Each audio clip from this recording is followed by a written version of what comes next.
Welcome back to Native Strength. I'm your host, Hyapatia. Life happens very quickly. We're often not able to process it all as it's happening. If we don't take the time to think things over, we may find that we've missed something very important. That's why our mind keeps us awake at night.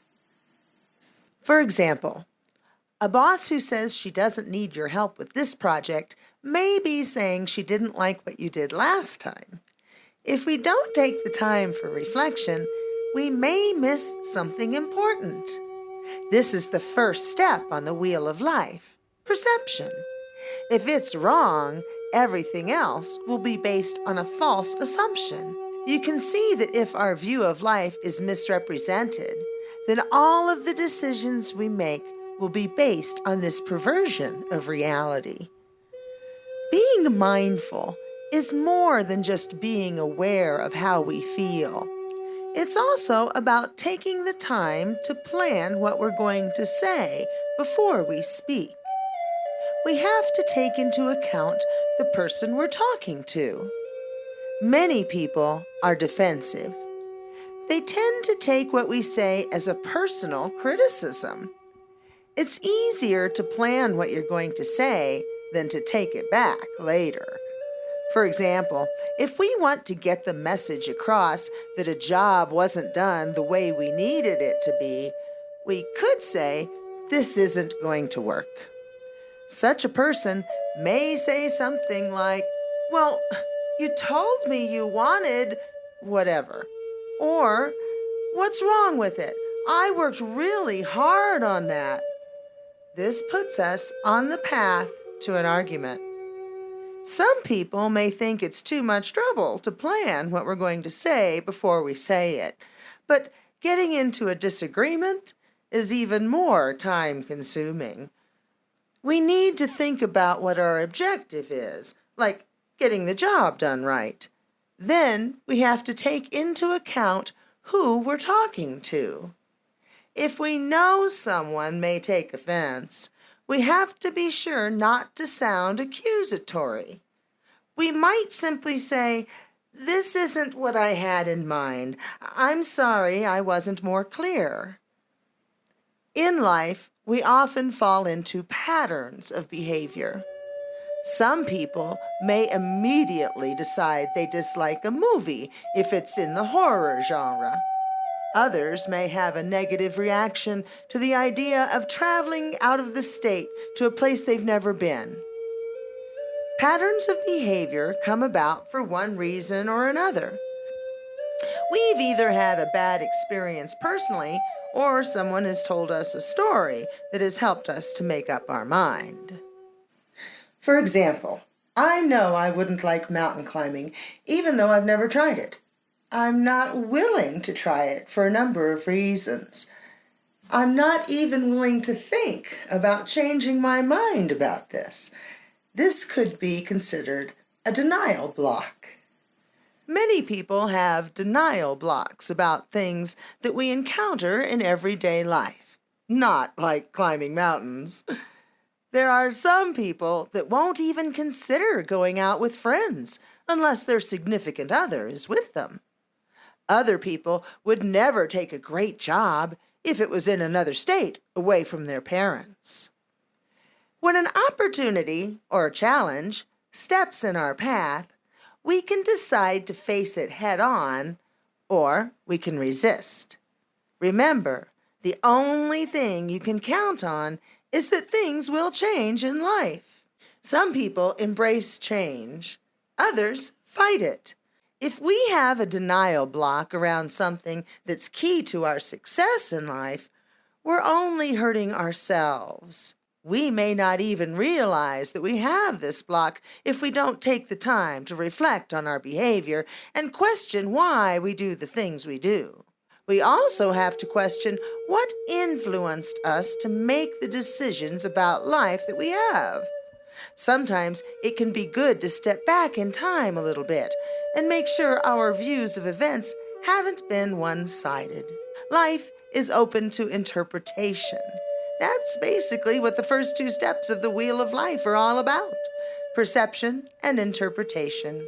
How we see things makes a big difference in how we'll interpret events. If we can only see how we were abused and neglected as a child and can't get past that pain, we won't be able to see that our caregivers were actually abused far worse than we were. They may have done the best they knew how, given the example of parenting they were shown as children. We won't be able to see their emotional scars if we're only focused on our own. Seeing their abuse doesn't make ours any less horrible. It doesn't take away from our pain, but it does put it in perspective. It's one thing to be abused by a parent who had a horrible childhood themselves.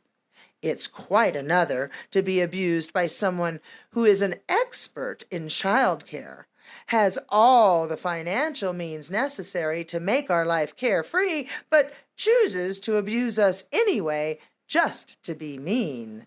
It can be difficult to put ourselves in our caregiver's shoes.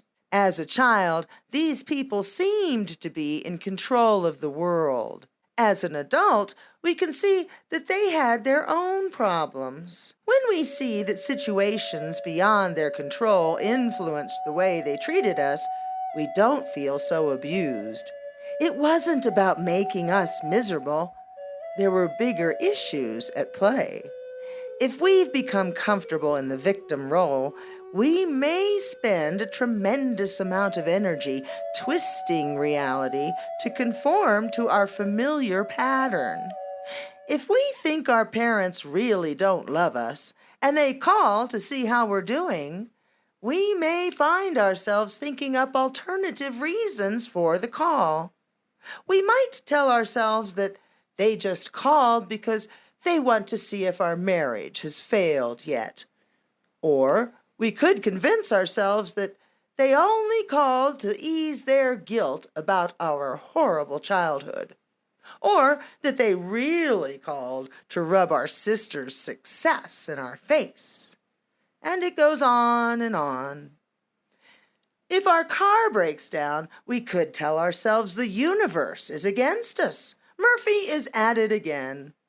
Or perhaps our ex sabotaged our vehicle. Maybe the mechanic who fixed it last did something to it so that we'd have to come back and give them more money. This all may be a waste of time if we simply forgot to do our regular maintenance. These fantasy scenarios we create are ways we resist reality. A few days ago, I met a friend of a friend. She seemed like a nice lady, very friendly. But I got the impression that she didn't like me. I thought about it later. Why didn't I think she liked me? Well, when she shook my hand, it was very weak, like she didn't want to even touch me. As I thought about our conversation, I remembered her saying she had painful arthritis in her hands. I realize now that this is why she was so cautious in shaking my hand. She didn't want me to give her a firm handshake. It would have been painful. Now I understand that this wasn't a sign that she didn't like me, but simply that she was in pain. If I hadn't taken the time to reflect on all of this, I could have thought there was something about me that people didn't like. People who don't take the time to mindfully think about what has happened often are left with the wrong impression. Our mind is conditioned to accept the reality we program into it. If we expect to see a tree in the front yard and it's suddenly missing, we may not even notice it at first. This same principle applies to our relationships. If someone has always been kind to us and they suddenly start being untrustworthy, we may be unaware of the change. This isn't the behavior we expect, and so we don't really see it. Trying to make reality fit our preconceived beliefs can take a lot of energy. If our partner has always been faithful and suddenly they're acting suspiciously, we may go through all kinds of contortions trying to make up excuses. If our living expenses increase and our paycheck doesn't, it may take a while for us to realize we have to make some big choices. This could have disastrous consequences. If we're aware of this problem right off the bat, we could save ourselves lots of heartache. Denying reality can have devastating consequences. Deep down inside, we know that something isn't right. That's our inner elders trying to warn us. But our adults are busy with life and don't want to be bothered with having to address these changes. We also don't want to admit that we have a problem that needs our attention in the first place. We're in denial. There's a wheel based on the ways people resist reality. See if you recognize anyone you know. These behaviors of resisting reality are often seen in romantic relationships. Water resistors sit in the south. They freeze because the event has taken them by surprise. This is the person that's shocked they ran out of gas and wonders if there's some reason their car is taking more gas than usual, or if the gauge wasn't working until they were on empty. They have a tendency to place blame somewhere else. At the core of this is a lack of responsibility. They have a pattern of going for the greatest pleasure and least pain and not thinking about the future, as opposed to sacrificing for a brief amount of time so that the rest of their life can be better. They can fall into the trap of immediately identifying anything that's unknown as being dangerous, bad, and more painful than the situation they already know. Because of this fear of change and the unknown, they stay trapped in this pattern. An example of this is the abused spouse that stays with her partner. The way to change this behavior is to find pleasure in the unknown. If you identify with this description, focus on the things you want to discover and don't let your fear feeders speak. Allow your little boy and girl to think of all the beauty they'll find and the joy they'll have on their new adventure. Earth resistors sit in the west. They're afraid, and so they run away. They think something bad will happen. These people often are paranoid and believe others whose intentions are actually pure have ulterior motives. We see this in partners who are afraid to commit to the relationship. They're afraid to confront the unknown, so they often procrastinate on simple decisions. They often decide things don't matter and quit rather than face a fear or do something that makes them uncomfortable. The wheel of excuses is used frequently, maybe not to others, but certainly to themselves. Many times, their life is a self-fulfilling prophecy. They anticipate a negative outcome, don't do anything to guard against it, and are left with an "I knew this would happen" attitude. This results in a feeling of helplessness. They believe they have no power to change the inevitable. This is due to a lack of self-discipline. We do have power over our lives. If we do the necessary work to prepare, our likelihood of success is much greater. The way to change this behavior is to allow the inner elders to reason with us. Not everyone is out to get us. The steps to assuming self-authority I talked to you about in the Fear Feeders episode will be helpful here also, especially the last two steps. Winning and losing are just and unavoidable. We can look at decision-making like tossing a coin. At some point, it will come up heads. At some point, it will also come up tails. If we keep getting heads, we're bound to get tails eventually. If we keep losing, we're bound to win eventually, especially if we've done the hard work of preparation. If we keep hearing no's, we're sure to hear a yes sooner or later. This should help to alleviate some of our fear. The wind resistors sit in the north. They fight reality in a negative way. They waste a lot of energy. They spend a lot of time thinking about how life should be or could be rather than understanding reality as it is and trying to change it.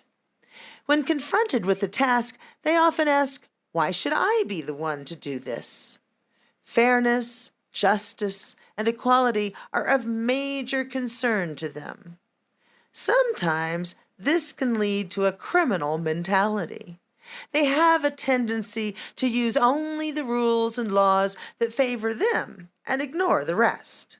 They pick and choose which ones they will follow.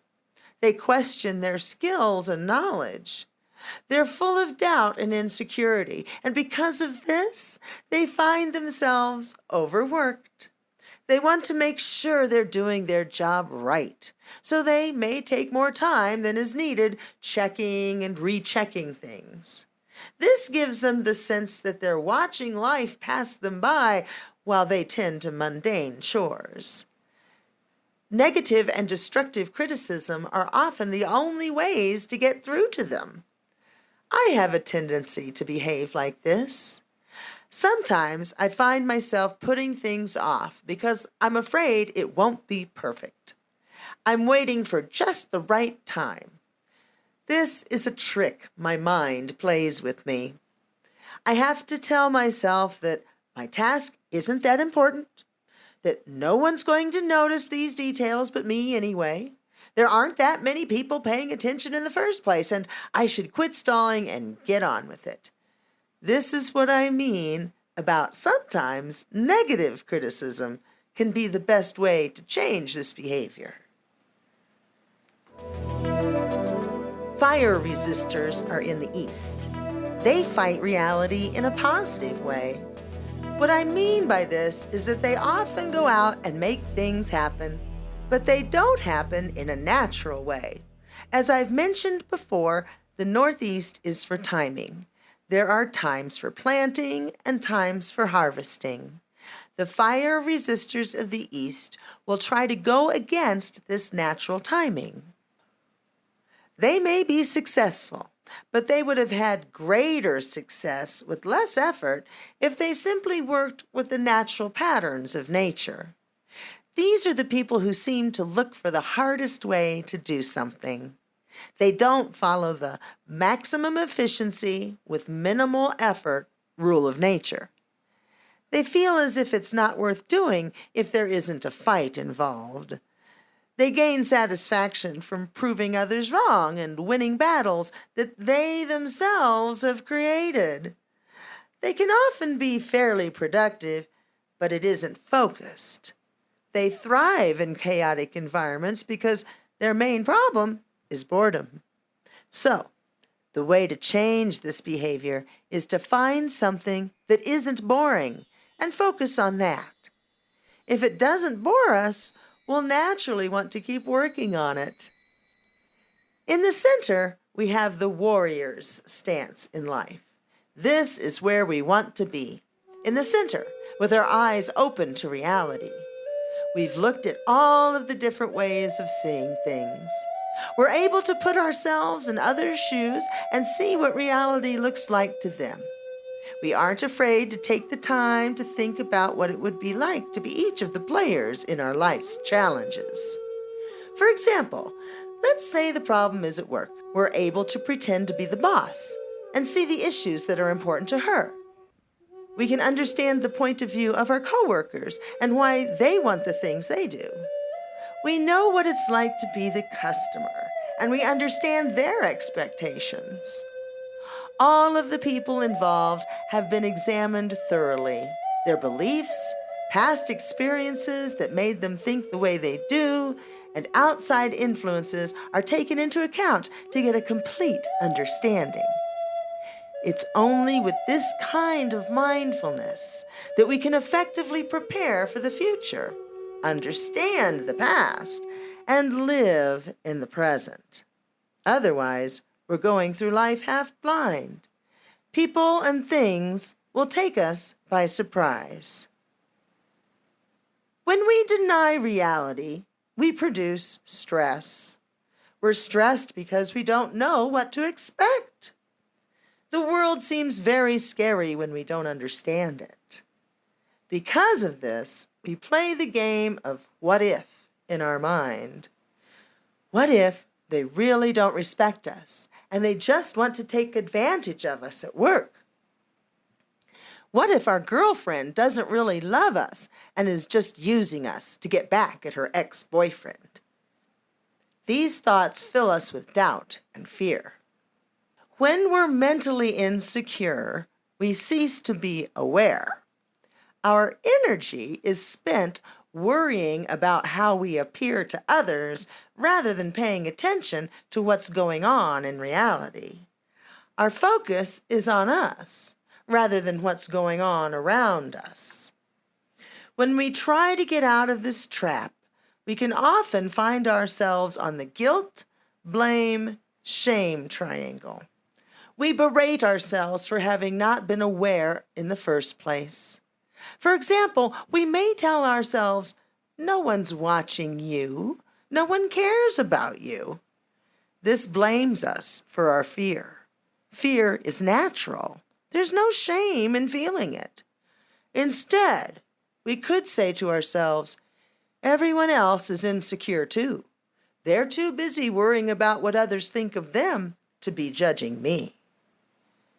The way we see things affects our emotional outlook. If we've always felt we've been the victim in life, changing that to see how much we've successfully survived can make a tremendous improvement in our outlook. If someone bullies you, you could decide they're just mean and leave it at that. Or you could use it as a catalyst. It could be the excuse you need to branch out on your own. Start that new business you've been dreaming of, or whatever. Many people use anger as a self-motivating force. Others use it as an excuse to pamper themselves with drugs, fancy food, or a night out on the town. For example, when my ex-husband made me feel worthless, I could have wallowed in self-pity and anger. Instead, I used that energy to write 5 books, and then to start a TV show based on those books, and then Roku channel and Amazon Fire channels. I was really pissed. After lots of thought, I finally got to the place where I decided this wasn't the universe torturing me, but a catalyst I should use to push myself into the next phase of my life. I could have stayed in the victim role, and there are times I still feel this way, but I realize that without these series of events, I would have never left my comfort zone. I would have stayed on my ranch in Indiana with my horses happily ever after. And the 5 native strength books would never have been written. The TV series would never have been done, and on and on. Valuable cultural information could have been lost when I passed over to the other side. Now it's available for everyone and will live on after me. Was this the Creator's plan? I honestly don't know, but it sure does make me feel better to focus on that rather than to think I was just a victim. Whether I made this my reality or not really doesn't matter. I'm out of the victim role. I'm thriving and successful. I'm happy. The first step on the wheel of life is in the south. The south stands for perspective. If your perspective is wrong, everything else you do will be also. When we look back at our childhood and how we were raised, we've got to realize that we were children. Our perspective was that of a child. If you go back to the home you first lived in when you were very young, you may be surprised at how small it looks. Your big backyard may look like a postage stamp now. This same concept applies to customs and traditions. Many people are threatened by outside influences. There's a lot to be learned from other traditions. We may find faster and easier ways of doing things. So things have definitely changed over the decades, but has our perspective? If we still look at the world like we did when we were kids and expect people to act like they did back then, we're going to be very disappointed. This is one reason many people are anxious and depressed today. If your perspective is skewed because you've been resisting reality, you won't act logically. You'll do things based on false assumptions and end up hurting yourself and others. I hope this episode opens your eyes to ways you may be resisting reality. Taking your time to think about things and making sure you're not just putting it on autopilot will help. Until next time, I'm Hyapatia, and you've been watching Native Strength. Ay, ay, ay,